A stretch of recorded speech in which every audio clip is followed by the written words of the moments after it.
આ તરફ હવે સ્થાનિક સ્વરાજ્યની ચૂંટણીને લઈ મહત્વના સમાચાર મળી રહ્યા છે। ગુજરાતમાં સ્થાનિક સ્વરાજ્યની ચૂંટણી માટે હવે રાજકીય પક્ષો તૈયારી તો કરી રહ્યા છે અને હવે સૂત્રો તરફથી જાણકારી એ મળી રહી છે કે આવતા સપ્તાહે ચૂંટણી જાહેર થઈ શકે છે, એટલે કે બજેટ સત્ર પહેલા ચૂંટણી પ્રક્રિયા પૂર્ણ થવાની શક્યતા।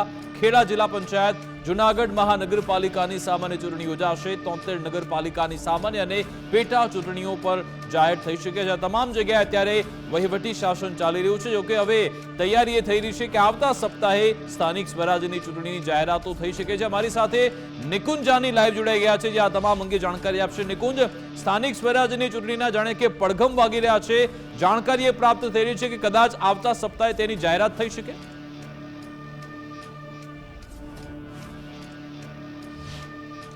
જી, જરૂરથી લાંબા સમયથી સ્થાનિક સ્વરાજની ચૂંટણીઓની રાહ જોવાઈ રહી હશે અને જે ઓબીસી અનામતની ટકાવારી વધારવાનો જે વિષય હતો કે જેના કારણે આ સ્થાનિક સ્વરાજની ચૂંટણીઓ ખોરંભાઈ હતી, તે આયોગનો રિપોર્ટ પણ આવી ગયો છે ને તેનું ઇમ્પ્લિમેશન 27% ઓબીસી અનામતની વ્યવસ્થા પણ હવે અમલી કરી દેવામાં આવી છે।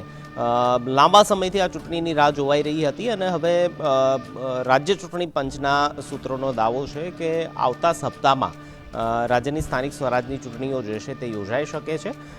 ખેડા જિલ્લા પંચાયત, જૂનાગઢ મહાનગરપાલિકા અને 73 જેટલી નગરપાલિકાઓ છે। આ ઉપરાંત સ્થાનિક સ્વરાજની જે અલગ અલગ સંસ્થાઓ છે, ગ્રામ પંચાયત હોય, તાલુકા પંચાયત હોય, તે તમામની ચૂંટણી જે છે તે યોજાવાની છે।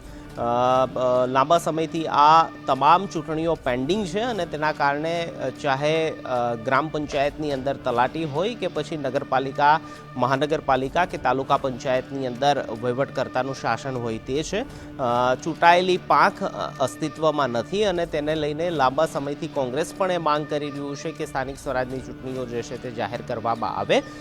એ પ્રકારની શક્યતા છે કે રાજ્યનું બજેટ સત્ર શરૂ થાય તે પહેલાં સ્થાનિક સ્વરાજની ચૂંટણીની તમામ કામગીરી જે છે તેને આટોપી લેવામાં આવશે અને ત્યારબાદ બજેટ સત્ર જે છે તે ગુજરાત વિધાનસભાની અંદર યોજાશે।